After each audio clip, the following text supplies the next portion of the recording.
혹시 디커니스라는 말 들어보셨어요? 아마 좀 낯설게 들리는 분들도 계실 텐데요.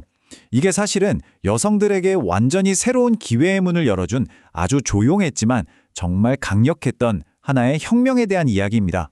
이 운동이 어떻게 세상을 바꿨는지 지금부터 그 흥미로운 역사를 한번 따라가 보시죠. 자, 이 질문으로 한번 시작해 볼까요? 19세기로 돌아가서 한 여성이 자신의 삶을 주체적으로 살고 싶어 했다면 과연 어떤 선택을 할 수 있었을까요? 사실 선택지라고 할 만한 게 거의 없던 시절이었죠? 바로 그런 시대적 배경이 있었기 때문에 이 디커니스라는 존재가 왜 그렇게 파격적이고 혁명적이었는지 첫 번째 섹션에서부터 한번 알아보겠습니다. 네, 당시 사회가 여성에게 제시한 길은 사실상 딱 두 가지였습니다. 결혼해서 가정을 꾸리는 것, 아니면 모든 걸 포기하고 수녀원에 들어가는 것. 근데 만약에 이 두 가지 길을 원치 않으면서 사회에 뭔가 기여하고 싶은 여성이 있었다면 어땠을까요? 바로 그들을 위한 제3의 길이 절실히 필요했던 거죠. 그리고 바로 그 필요가 완전히 새로운 움직임을 만들어냈습니다. 독일에서 시작된 이 디코니스 운동이 어떻게 그 해답을 제시했는지 한번 보시죠.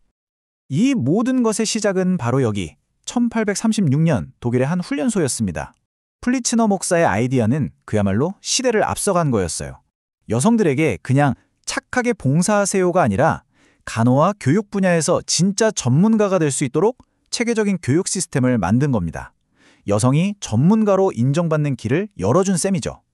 자, 그럼 디커니스가 정확히 뭐냐? 여기 정의를 보면 핵심이 딱 보입니다. 바로 전문 훈련을 받았지만 종신서원은 하지 않는다는 점이에요. 카톨릭의 수녀처럼 평생을 서약하는 대신 전문성을 가지고 사회 속에서 자유롭게 활동할 수 있는 완전히 새로운 여성 전문가 모델을 제시한 겁니다. 이 문장을 보면요, 디커니스의 일이 단순한 직업이 아니었던 걸 알 수 있어요. 길 잃은 사람들, 고통받는 사람들, 바로 그 곁에서 함께 살면서 그들을 위로하는 것, 아주 깊은 소명식과 인간에 대한 사랑이 이 운동의 중심에 있었던 거죠. 자, 독일에서 시작된 이 혁신적인 아이디어가 가만히 있었을까요? 아니죠. 이제 대서양을 건너 미국이라는 새로운 땅으로 갑니다. 그리고 여기서 아주 흥미로운 방향으로 발전하게 돼요.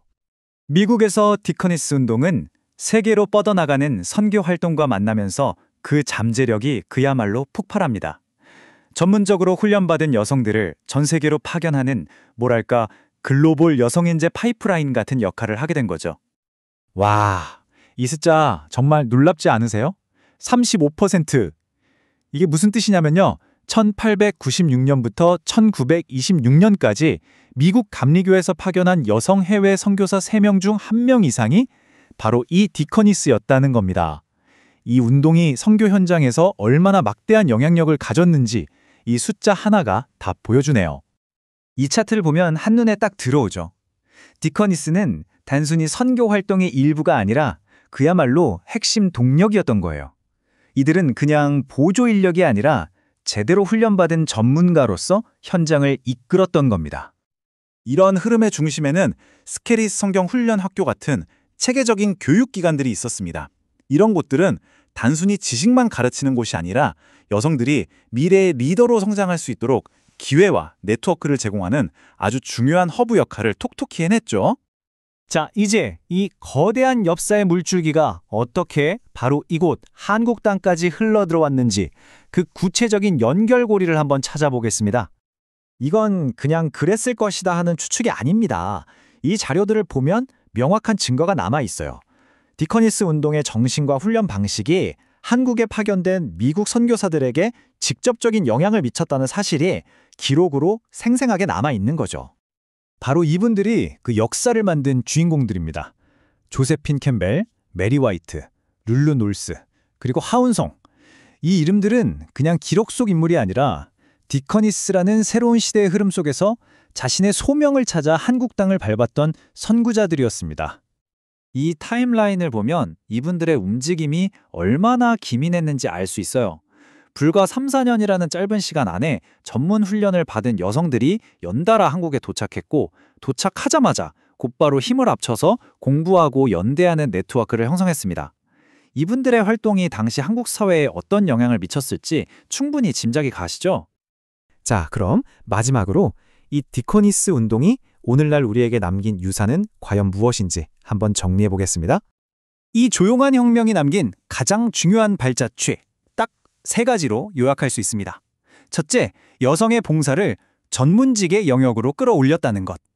둘째, 여성들이 리더로 성장할 수 있는 전례 없던 길을 열었다는 점.